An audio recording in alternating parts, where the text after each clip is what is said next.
చరణాన్ని చూద్దాం. 66వ కీర్తన 5వ చరణాన్ని చూద్దాం. దేవుని ఆశ్చర్య కార్యములను చూడరండి. నరుల ఎడల ఆయన జరిగించు కార్యములను చూడగా ఆయన భీకరుడై ఉన్నాడు. ఆయన సముద్రమును ఎండిన భూమిగా చేసెను. నరులు కాలినడక చేత దాటిరి. అక్కడ ఆయన యందు మేము సంతోషించితిమి. ఆయన తన పరాక్రమము వలన. ఇక్కడ మనం ఆలోచన చేసినప్పుడు 66 వచనాన్ని మనం చూసినప్పుడు దేవుని ఆశ్చర్య కార్యములను చూడరండి. నరుల ఎడల ఆయన జరిగించు కార్యములను చూడగా ఆయన భీకరుడై ఉన్నాడు. ఆయన కార్యం ఎట్లుండమంట?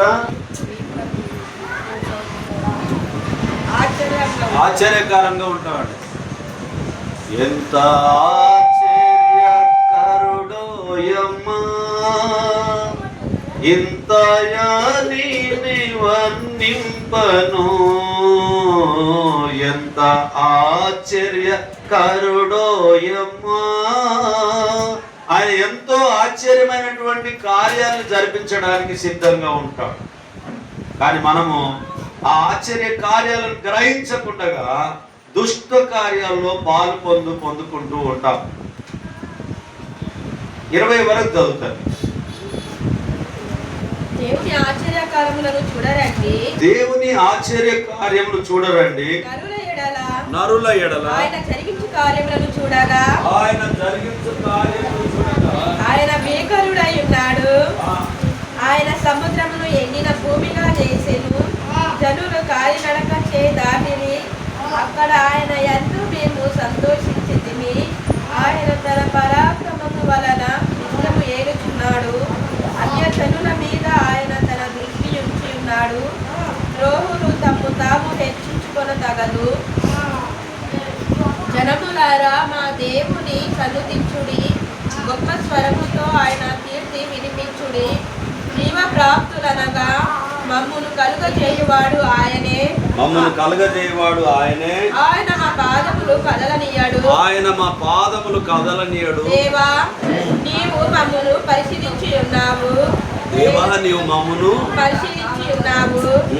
వెండిని నిర్మలము చేయు రీతిగా మమ్మును నిర్మూలులను చేసి ఉన్నావు. నీవు బందీగృహములో మమ్ము ఉంచితివి. మా నడుముల మీద గొప్ప భారము పెట్టితివి. ఏం చేసిండమ్మా? నడుముల మీద గొప్ప భారము ఉందా? మనకేమైనా భారం ఉందా అమ్మా? ఉందా ఏమన్నా? శశాంక్ ఏం లేదు. Very good, super. నిజమే, ఏం భారం లేదు. కానీ ఒక భారం ఉంది మన మీద. ఏముంది? ఖానా, పీనా, సోనా. ఏం భారం ఉంది? పీనా, సోనా. తినాలే, తాగాలే, పడుకోవాలి. ఈ 3 భారాలు కలిగి ఉంటూ ఉన్నాం. కానీ మన నడుమునకు భారము, దేవుని వాక్యం అనేటటువంటి భారము, నీతి క్రియలు జరిగించేటటువంటి భారము, దేవుని యొక్క క్రియలు జరిగించేటటువంటి కార్యాలు మనం ఎప్పుడైతే చూస్తామో, ఇది దేవుని వలన జరుగుతుంది అని చెప్పి మనం ఎప్పుడైతే ఆలోచన చేస్తామో, మన మీద భారము కలిగి ఉంటామనేటటువంటిది గుర్తు చేయబడుతూ ఉన్నది. కీర్తనలు 8వ కీర్తన 3వ చరణాన్ని చూద్దాం. నీ చేతి పని అయిన ఆకాశములను,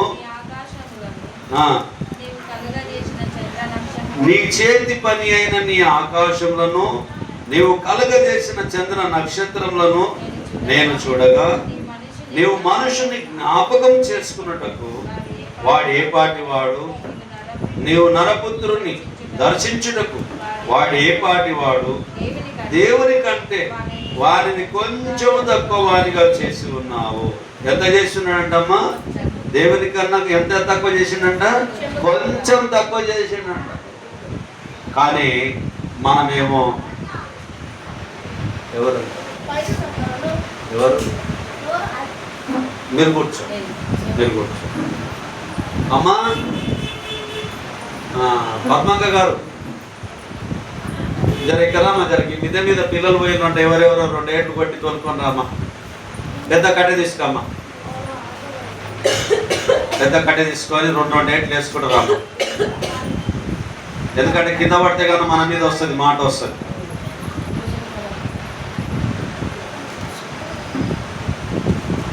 ఎంత కృపామయుడవు యేసయ్యా, ప్రేమ చూపి నన్ను బ్రతికించినవయ్యా. నలిగితివి వేసారితివి, నలిగితివి వేసారితివి, నాకై ప్రాణము నీచితివి, నాకై ప్రాణము నీచితివి. ఆయన ఎంతో ఆశ్చర్యమైనటువంటి కార్యాలను, అద్భుతాలను మనకు చేస్తూ ఉంటే మనకు ఆరోగ్యాన్ని, జీవాన్ని, ప్రతిదినం కావలసినటువంటి ఆహారాన్ని, మనకు, మన పిల్లలకు, మన కుటుంబానికి కావాల్సిన ప్రతి అక్కరను ఆయన తీరుస్తూ ఉంటే మనమేమో దుష్టక్రియల మీద దృష్టి పెడతాం. ఎవరన్నా ఆట ఆడుతుంటారు డీజే పెట్టుకొని అని అంటే సింధులు వేస్తుంటే మనం కూడా ఒక సింధు వేయాలన్నట్ల కాలో చెయ్యో ఊపే ప్రయత్నం చేస్తూ ఉంటాం మనం కూడా. అంటే ఆ సౌండ్ అట్లా ఉంటుంది. ముసలోళ్ళు కూడా చాలా మంది సింధులు వేస్తున్నారు ఇప్పుడు సెల్ ఫోన్లలో చూస్తే. ఏ కొత్త స్టెప్ వచ్చినా ముసలోళ్ళు, సోరోళ్ళు, చిన్నపిల్లలు ఏం తేడలేదు, అందరు వేస్తున్నారు. ఇప్పుడు చిరంజీవి గారిది ఒక స్టెప్ వచ్చింది, సెల్ ఫోన్ పట్టుకుంటున్నారు, అందరు ఇట్లా అంటున్నారు, ఇట్లా అంటున్నారు, ఇట్లా అంటున్నారు, ఇట్లా అంటున్నారు అని కాళ్ళు ముందరికి వేస్తున్నారు, వెనక్కి వేస్తున్నారు. కానీ దేవుని వాక్యాన్ని కొరకు ముందుకు అడిగేయడానికి ఎవరు ధైర్యంగా ముందరికి రావడం లేదు. ధైర్యంగా ముందరికి వచ్చినటువంటి వారిని ప్రజలు చంపేస్తున్నా కూడా మనము ఏం పట్టించుకోవడం లేదు, వాళ్ళ కొరకు ప్రార్థన చేయడం లేదు. వారి కొరకు అయ్యో నాకు చింత కలుగుతుంది కదా, వీళ్ళకి ఇబ్బంది కలుగుతుంది కదా, వీళ్ళని ఇబ్బంది పెడుతున్నారు కదా, ఒకరోజు ఏమైనా ఉపవాసం ఉండి నేను ప్రార్థన చేస్తా వాళ్ళ కొరకు అనేటటువంటి ఆలోచన.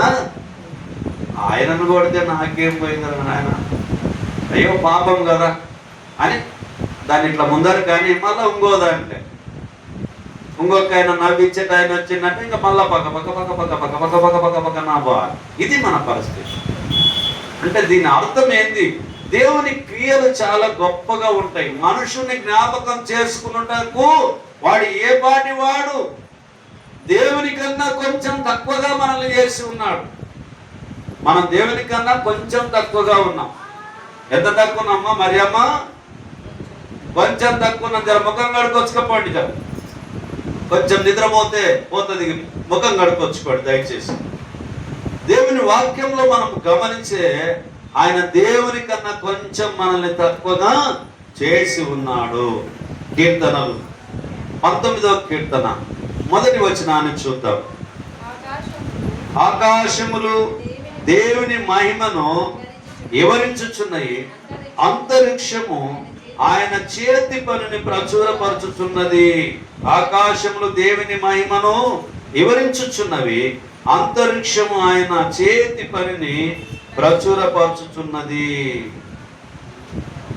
లెక్కించలేని స్తోత్రములు దేవా ఎల్లప్పుడు నీ పాడెదను. లెక్కించలేని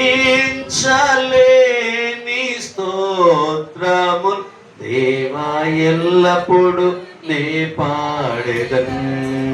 ఇంతవరకు నా బ్రతుకులో, ఇంతవరకు నా బ్రతుకులో నీవు చేసిన మేలకై లెక్కింపలేని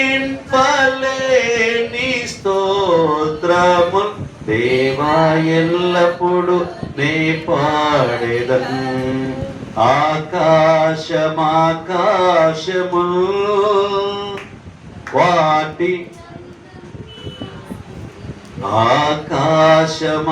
ఆకాశమాకాశములు వాటిపైనున్న ఆకాశములు. ఆకాశం అంతా కూడా దేవుని ఏం చేస్తున్నవి? మహిమపరుస్తూ ఉన్నాయి. ఈ సృష్టి అంతా దేవుని మహిమపరుస్తూ ఉన్నది. దేని కాలమంతా ఈ పంటలు ఇవ్వబడుతూ ఉన్నాయి, దేని కాలమంతా అది చక్కగా అమర్చబడుతూ ఉన్నది. తప్పిపోయేటటువంటి వారు ఎవరు అని అంటే ఏకైక వ్యక్తి మానవుడు మాత్రమే తప్పిపోతూ ఉన్నాడు. మానవుడు మాత్రమే తప్పిపోతున్నాడు. మానవునికి మాత్రమే మారు మనసు అవసరమై ఉన్నది. ఎందుకంటే దుష్టక్రియల్లో పాలిభాగస్తుడు అవుతున్నాడు కాబట్టి ఆదామును మొదలుకొని నేటి వరకు మన జీవితంలో, మన ఆలోచనలో, మన ఉద్దేశాల్లో మానవుడు మాత్రమే తప్పిపోతున్నాడు. మానవుడు మాత్రమే పాపానికి చోటిస్తున్నాడు, పాపం వైపు పరిగెత్తుతూ ఉంటున్నాడు. కాబట్టి అందుకనే నీచ క్రియలు, దుష్ట క్రియల్లో మనం పాలి భాగస్వరము కావద్దని చెప్పి దేవుని వాక్యం మనకు గుర్తు చేయబడుతూ ఉన్నది. కీర్తనలు 26వ కీర్తన 7వ చరణాన్ని మనం చూద్దాం. అచ్చట కృతజ్ఞతాస్తుతులు చెల్లిద్దుము, మీ ఆశ్చర్య కార్యములు వివరింతును. యెహోవా, నీ నివాస మందిరమును, నీ తేజోమహిమ నిలుచు స్థలమును నేను ప్రేమించుచున్నాను. పాపులతో నా ప్రాణమును చేర్చకు, నరహంతకులతో నా జీవమును చేర్చకు. వారి చేతిలో దుష్కార్యములు కలువు, వారి కుడి చెయ్యి లంచములతో నుండి ఉన్నది. నేను యథార్థవంతుడినై నడుచుకొనుచున్నాను. నన్ను విమోచింపుము, నన్ను కరుణింపుము.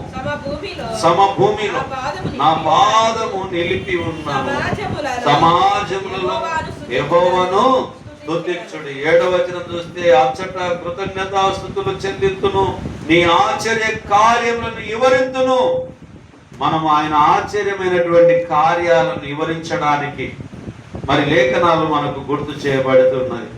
26వ కీర్తనలో తన నిష్కలంకంతో బలమైన నమ్మకము నుంచి దావీదు దేవుని ఆశ్రయించట గురించి, దేవుని మందిరం మీద ఆయనకున్న మక్కువ గురించి ఈ యొక్క 26వ కీర్తన మనకు గుర్తు చేయబడుతూ ఉన్నది.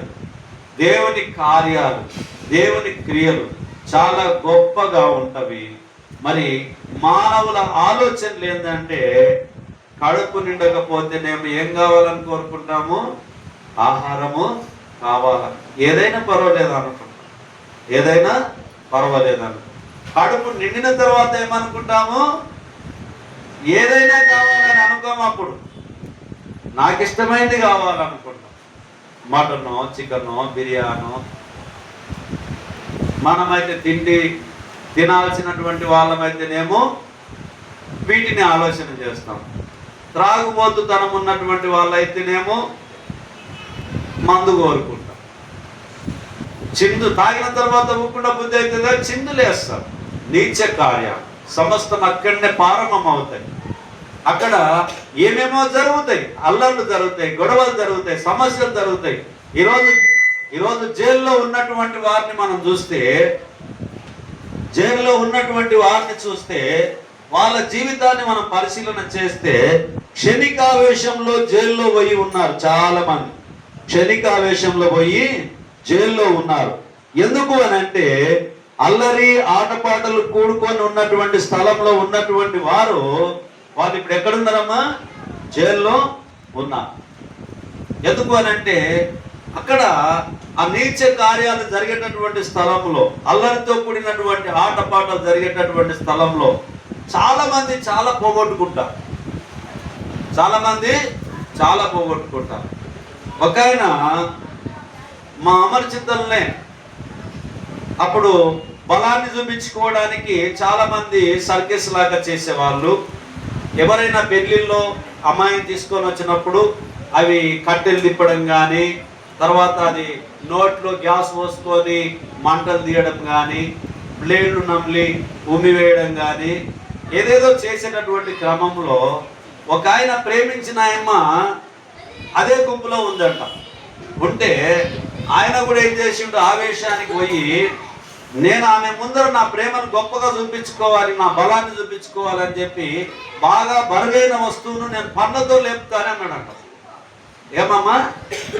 ఆమె ప్రేమను పొందడానికి బలమైన వస్తువుని ఏం చేసిండు? పళ్ళతో లేపుతాను లేపిండు. లేపినప్పుడు ఏమైలేదు. అప్పుడు ఈరోజు తొలి పనులు అయినాయి ఆయనకు. ఆయనతో పాటు ఉన్నటువంటి వాళ్ళకి పనులు బాగున్నాయి, ఈయనకి మాత్రం ఏమైనా పనులు. ఏమైంది మామా అని అంటే అతను అంటాడు, ఏదో అప్పుడు వయసులో ఉన్నప్పుడు ఏమేమో చేశాము, ఇప్పుడు ఈ కర్మ వచ్చింది, తుక్కనంలో అనించలేదు, ఏమి రుచి లేదు పసి లేదు అనే ఆలోచన. అంటే అల్లరితో కూడినటువంటి ఆటలు పాటలు ఉన్న కాడ సమస్యలు వస్తాయి. సమస్యలు రాక తప్పదు, గొడవలు రాక తప్పదు, ప్రేమలో పడిపోక తప్పదు. కాబట్టి మానవాళి జీవితం దేని మీద ముడిపడ్డదంటే దేవుని యొక్క ఆశ్చర్యమైనటువంటి కార్యాల వైపు చూడకుండా ఈ లోకం చుట్టే మన కనుదృష్టి తిరుగుతూ ఉంటూ ఉన్నది. కాబట్టి దేవుని కన్నా నరుణ్ణి కొంచెం తక్కువగానిగా చేసి ఉన్నాడు. అది మనం మర్చిపోయి, అది మనం గ్రహించకుండా మనకిష్టం వచ్చినటువంటి బ్రతకడానికి మనం మానవులుగా ప్రయత్నం చేస్తూ ఉన్నాం. 40 కీర్తనలు 40వ కీర్తన 5వ చరణం. యెహోవా నా దేవా, నీవు మా ఎడల జరిగించిన ఆశ్చర్య క్రియలను, ఆ మా ఎడల నీకున్న తలంపులను బహు విస్తారములు, వాటిని వివరించి చెప్పేదనుకుంటున్నా. యెహోవా నా దేవా, నీవు మా ఎడల జరిగించిన ఆశ్చర్య క్రియలను, మా ఎడల నీకున్న తలంపులను బహు విస్తారములు, వాటిని వివరించి చెప్పుదాను అనుకుంటున్నా.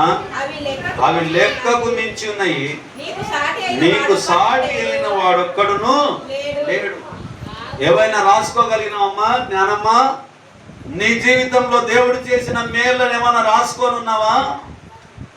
గుర్తన్నా ఉంటావా? ఉండవు.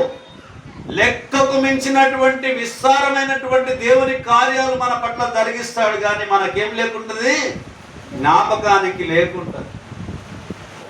ఏవి గుర్తుంటాయి మనకు? లోకానుసారమైన కార్యాలు మనకు గుర్తుంటాయి.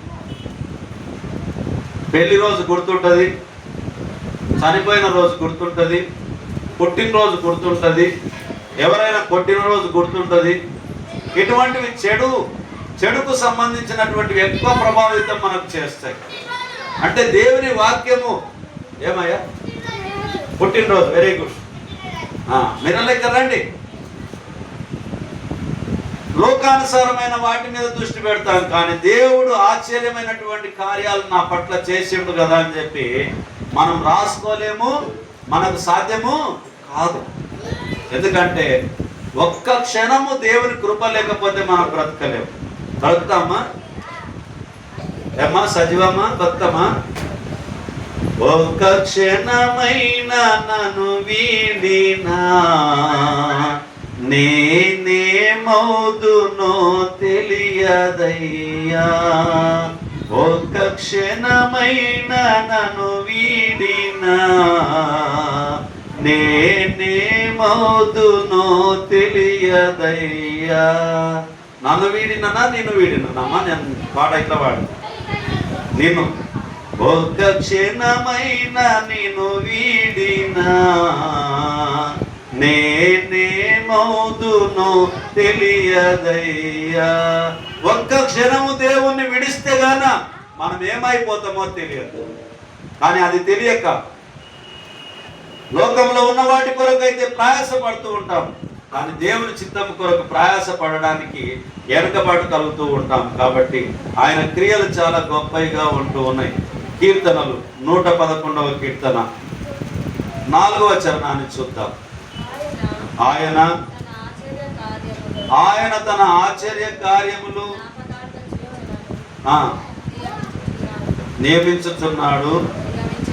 నియమించి ఉన్నాడు. యెహోవా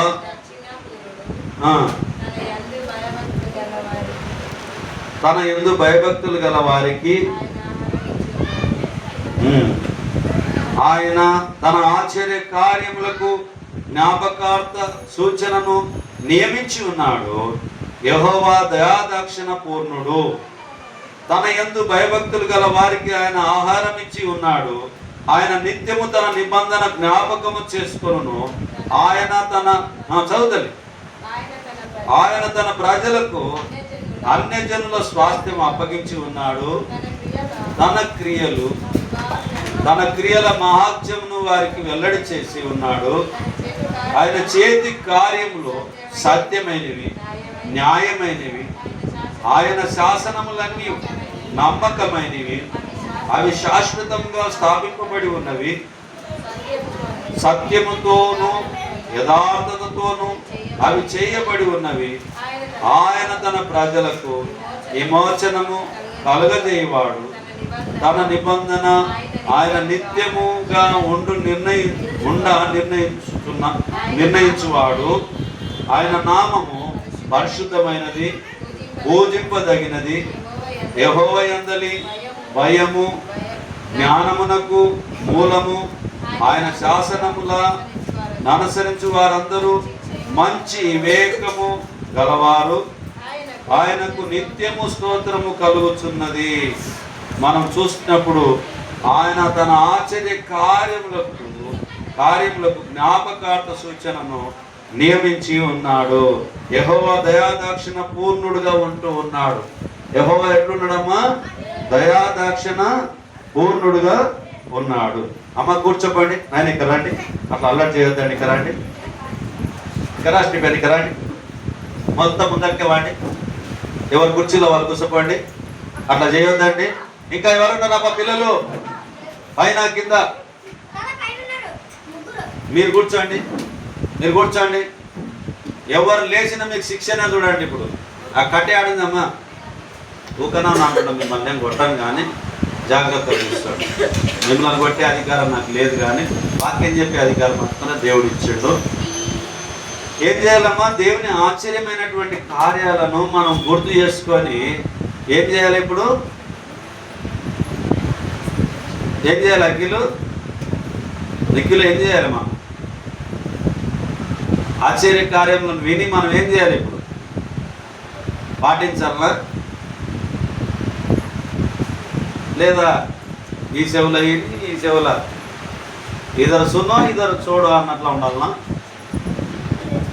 ఎట్లా ఉండాలి చెప్పండి? పిల్లలే కరెక్ట్ చెప్తారు, తొందరగా చెప్తారు. మీరు అందుకొరకు పిల్లల్ని అడుగుతున్నా నేను. చెప్పండి. గుర్తుపెట్టుకోవాలి, నిజమే, గుర్తుపెట్టుకోవాలి. మాట్లాడినప్పుడు కూడా ఎట్లా మాట్లాడాలి? మంచిగా మాట్లాడాలి. ఎడన్నా ఉందే వాక్యంలో? లేదా? ఉందే? ఏడవని చెప్పండి. కీర్తనలు 105వ కీర్తన 2వ చరణాన్ని చూడండి అమ్మా. 105:2. ఆయనను గురించి పాడుడి, ఆయనను కీర్తించుడి. ఆయన ఆశ్చర్య కార్యములన్నిటిని గురించి మనం ఏం చేయాలంట? ఆయన ఆశ్చర్యమైనటువంటి కార్యాలను గురించి సంభాషణ చేయాలి. ఆయనను పాడుడి, ఆయనను కీర్తించుడి, ఆయనను కొనియాడి, ఆయన మహిమపరచుడి అని చెప్పి దేవుని వాక్యం మనకు తెలియపరుస్తూ ఉన్నది.